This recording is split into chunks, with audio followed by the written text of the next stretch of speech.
Hi, it's Mark Bossert. I'm here with Bernie Pawlik, Pawlik Automotive in Vancouver, Vancouver's best auto service experience, and we're talking cars. How you doing, Bernie? Doing very well. So today's victim is a 2012 Subaru. What model was this one? The Forester XT turbo model. Oh my goodness. So what was going on with this vehicle? The vehicle was towed to our shop. The engine had suffered a bad overheating issue. It was at another shop, possibly the dealer, I believe. They wanted to change the head gaskets and gave a fairly substantially high price quote. And the people decided they want to bring the car to us, see what we could do with it, since we do a lot of Subarus. So what did you discover?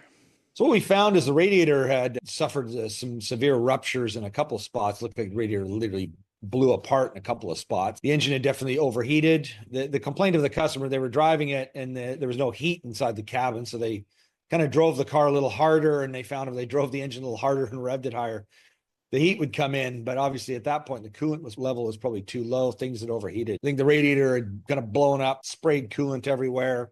Possibly the head gasket had, pressurized the cooling system too high, because that'll happen too.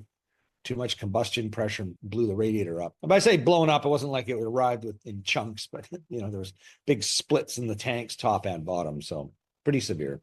And that's almost always or always from overheating. Not always. I mean, radiators tanks will split from just old age. They're usually plastic, and so they'll split and crack. But when they spew out like that, there's usually too much pressure in the system, and that can be from overheating.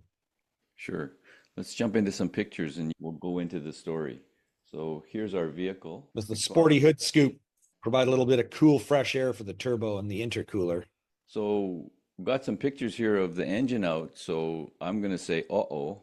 Yes, exactly. Yeah. So this is an engine removal job. We weren't sure at first whether the engine would even be salvageable or whether we'd have to replace it with new is not available, but a good used engine if we could find one.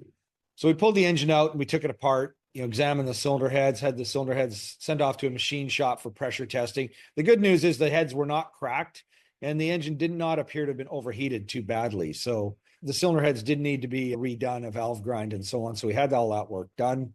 This is the engine reassembled afterwards, put back together. So there's a lot of plumbing on top of this that seems a little bit more than a normal Subaru. What's different about this engine?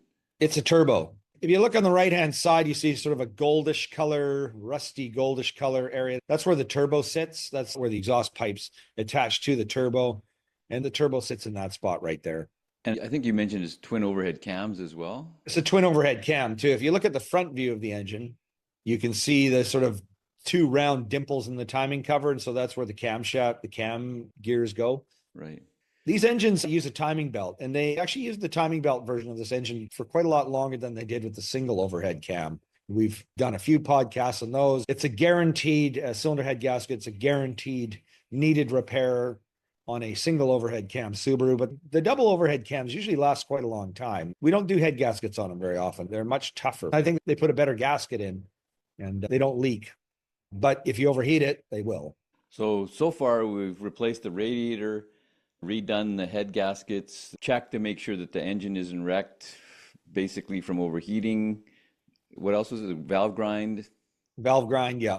And we were sort of pondering why this had happened. So a little more backstory is quite recently, prior to the vehicle overheating, the vehicle had gone in for service to have the timing belt replaced, a bunch of other items, including the water pump, which is proper thing to do when you do the timing belt. Doing a little research, we found that using aftermarket water pumps, some aftermarket water pumps can cause these engines to overheat because they don't flow coolant as well.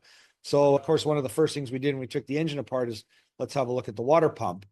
And here's a comparison to the water pump that was installed on the vehicle. And if you look at the one on the left, that's an original OEM Subaru pump. Now you can notice a difference. If you look at the blades, that's called the impeller, the bladed device. There's 7 on the one on the right and 8 on the one on the left.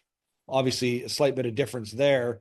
You can also notice that the quality of the shaft in the middle of the impeller, the drive shaft, it's sort of more robust on the one on the left. It sticks out further. The one on the right, the impeller, it's basically a shorter shaft. I mean, they just try to make things just a little cheaper. The shaft isn't really going to matter to the quality of the pump, but maybe over time it might wear out faster. But what we know is this is the big notice, and it's hard to show it on pictures, but where that red arrow is pointing, there's a gap of about 2 millimeters between the edge of that impeller blade and the metal housing of the water pump.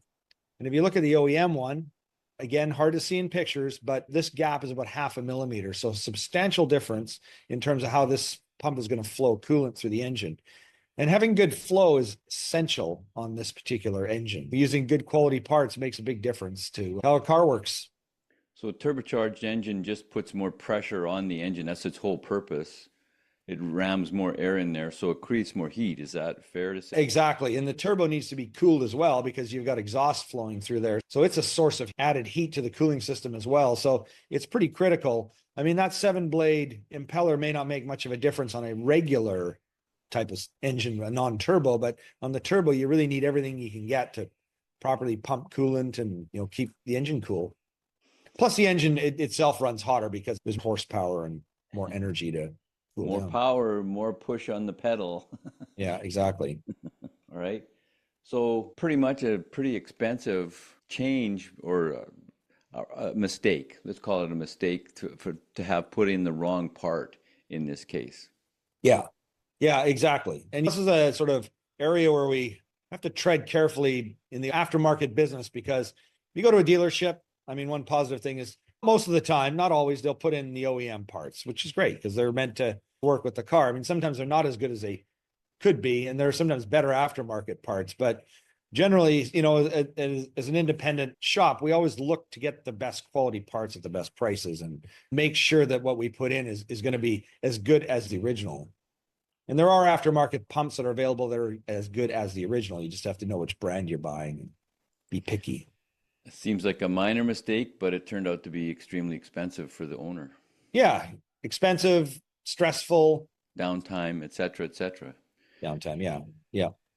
If you need service for your Subaru, the experts to see are at Pawlik Automotive in Vancouver. You can reach them online at pawlikautomotive.com. You can book right there online, or you can call them 604-327-7112 to book your appointment. You have to book ahead. They're always busy. Pawlik Automotive in Vancouver, BC, Canada. Thanks so much for watching and listening. Thanks, Bernie. Thank you, Mark. Thanks for watching.